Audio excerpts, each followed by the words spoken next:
Bonjour à tous. Aujourd'hui, nous allons plonger dans l'un des mystères les plus profonds de l'humanité, la vie après la mort. Que se passe-t-il après notre dernier souffle?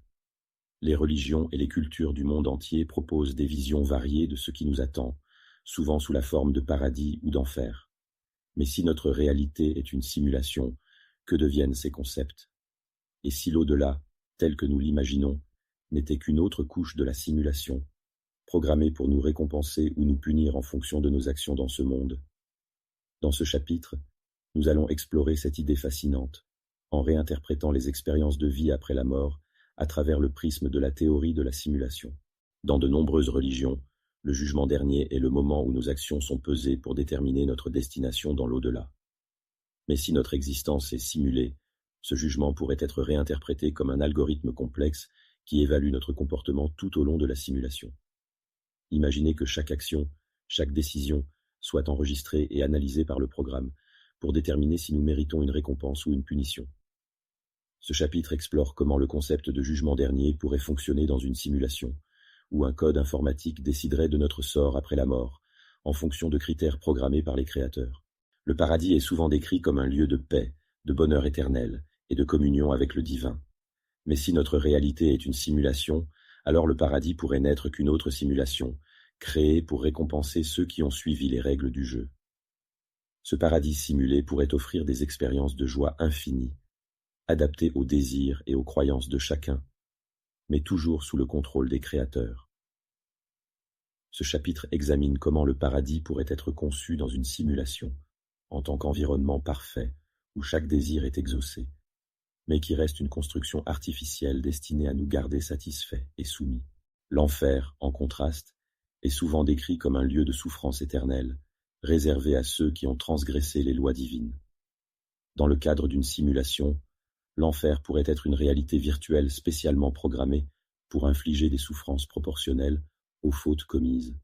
Ce chapitre explore la possibilité que l'enfer soit une simulation punitive où les créateurs de la simulation administrent des corrections pour dissuader les entités simulées de se comporter de manière contraire aux règles établies.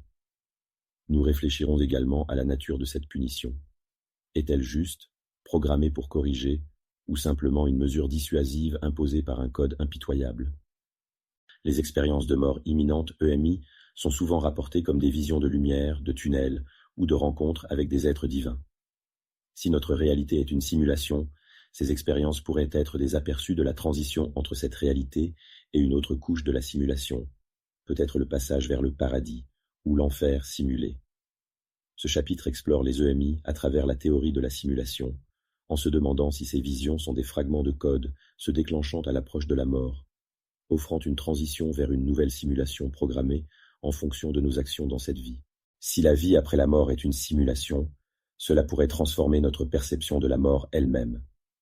Plutôt que de la craindre comme une fin, nous pourrions la voir comme une transition vers une autre phase de l'existence simulée. Ce chapitre propose une réflexion sur la manière dont cette compréhension pourrait influencer notre attitude envers la vie, la mort et ce qui vient après.